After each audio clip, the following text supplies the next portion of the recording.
जसं मी तुम्हाला मागच्या व्हिडिओमध्ये दाखवलं की आम्ही तिकोना गडावरती गेलो होतो आणि गड जेवढा सुंदर तेवढा चढण्यासाठी बी खतरनाक होता. मग त्याच्यानंतर आम्हाला जाता जाता एक लहान बाळ भेटलं होतं, ज्याचा पहिला ट्रेक होता आणि त्याचा बड्डे पण होता.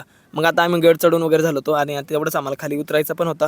तर फायनली कसं तरी लडखडत आम्ही शेवटी गडाच्या पायथ्याशी पोहोचलो. आता पायथ्याशी आम्ही काही जण चालवतो बरं का, कारण बाकीचे येत होते मागून हळूहळू. मग आम्ही तोपर्यंत ताक प्यावा म्हटलं, म्हणजे हिनी प्यावा म्हटलं. मग ताक वगैरे पेलो आणि त्याच्यानंतर सगळ्यांनी गाडी लोडिंग केली, कारण सगळे आलो होतो वरात आमचं वापस. मग लागलं भरायला एक एक एक एक सगळे आता बसून घेतलं, कारण आम्हाला वापस जायचं होतं. ह्या पोरीने मला अंजीर दिलं बरं खायला, ते बी किडकं निघलं, पण ठीक आहे ना, दिलं ते महत्त्वाचं. त्याच्यानंतर मग आता आम्ही निघालो वापस आपल्या म्हणजे घराकडं. आता 7 दिवस आपलं हेच घर होतं बरं का.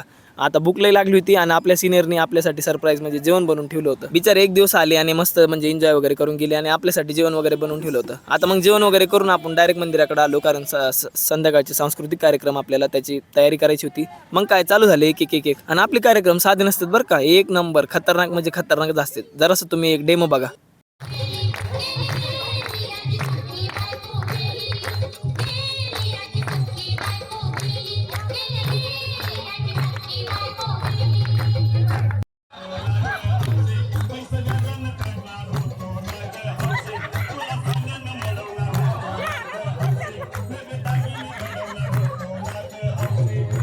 कसं आहे म्हणजे जाळण-धुरळा एक सोबतच आहे का नाही, म्हणजे नादच नाही करायचं हो आमच्या कार्यक्रमांचा. कारण एक नंबर असतात आणि स्क्रिप्ट लिहिणारे आणि त्याच्यापेक्षा ॲक्टिंग करणार. असं वाटतं की म्हणजे यांनी डायरेक्ट आता जीव ओतून दिलेला आहे. आता त्याच्यानंतर एक डान्स झाला, म्हणजे तो जरा होता भावुकच आणि गायत्रीला राहवलंच नाही बरं का. तिचे लगेच अश्रू निघून आले. म्हणजे ती आणि तिच्यासोबत अजून खूप जण रडले होते आणि डान्स एवढा छान होता का नाही, सगळ्यांना म्हणजे राहवलंच नाही.